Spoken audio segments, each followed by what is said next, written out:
Most people managing their credit are doing it based on advice that is completely wrong. Not slightly off, completely wrong. And these myths aren't just harmless misconceptions. They're actively costing people points on their credit score and, in some cases, thousands of dollars in higher interest rates. Today, I'm busting the 7 biggest credit score myths that most people believe, including a few that might surprise you, even if you think you already know how credit works.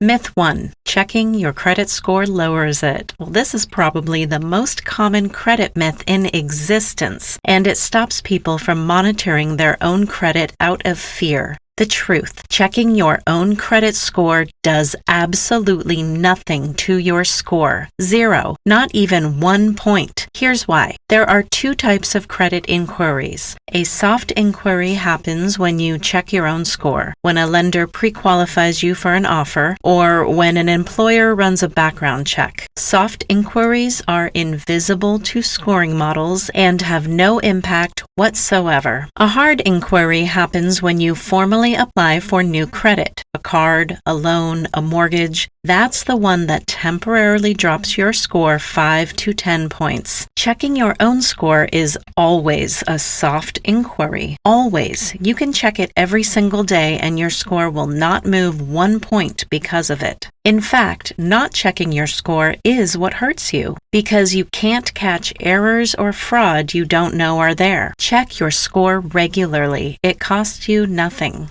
Myth 2. You need to carry a balance to build credit. This myth is so widespread and so damaging that it deserves its own video. People genuinely believe that leaving a small balance on their card every month, not paying it off in full, somehow proves to lenders that they're responsibly using credit. The truth, you do not need to carry a balance, ever. Paying your balance in full every single month is the best thing you can do for your credit score and your wallet. Here's what actually matters. The credit bureaus see that you used your card. That's activity. They see that you paid on time. That's payment history. They see that your balance was low relative to your limit. That's utilization. None of those factors require you to carry a balance and pay interest. Carrying a balance doesn't help your score. It just costs you money in interest charges, often at 20% or higher. Pay your balance in full every month, always. Myth 3. Closing old credit cards helps your score. This one is counterintuitive but important. Many people think cleaning up their credit means closing cards they don't use anymore. Responsible, right?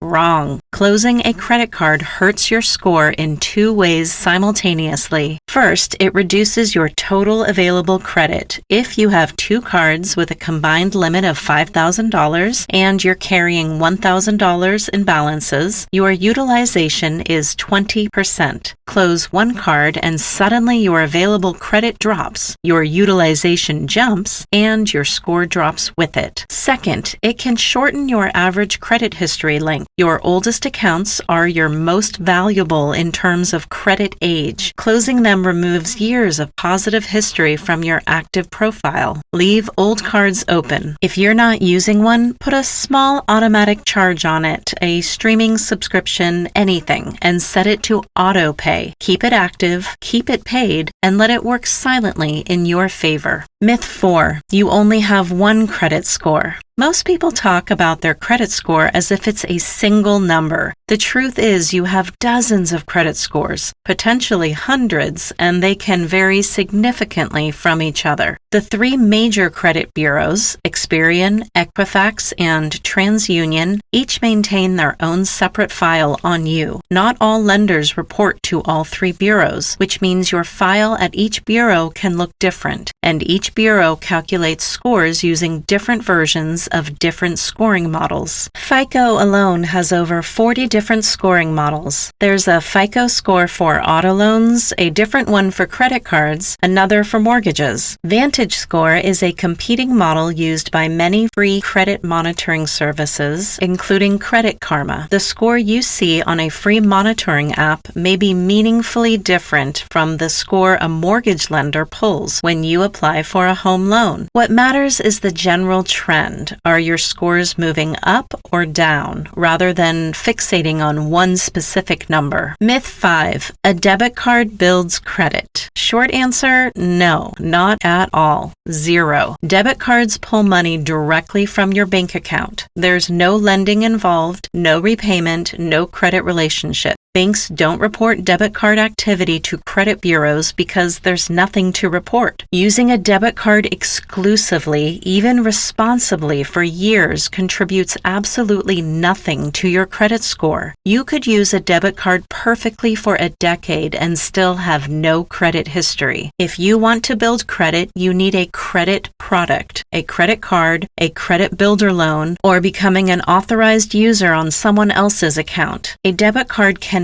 do this job no matter how responsibly you use it. Myth 6. You need to be in debt to have good credit. Related to myth 2, but slightly different. Some people believe that unless you have loans, debt, and ongoing balances, you can't have a great credit score. That carrying debt somehow demonstrates credit worthiness. The truth, you can have an excellent credit score while owing nothing. What you need is a history of borrowing and repaying, not ongoing debt. Pay off your credit card in full every month and you're borrowing and repaying every single month. That's all the credit activity you need. Over time, with consistent on-time payouts and low utilization, your score will reach excellent territory. 750, 780, 800, without ever paying $1 in interest or carrying a single balance. Debt and credit history are not the same thing. You want credit history. You don't need debt. Myth 7. Applying for one card won't affect your score. This one is partially true, which makes it dangerous.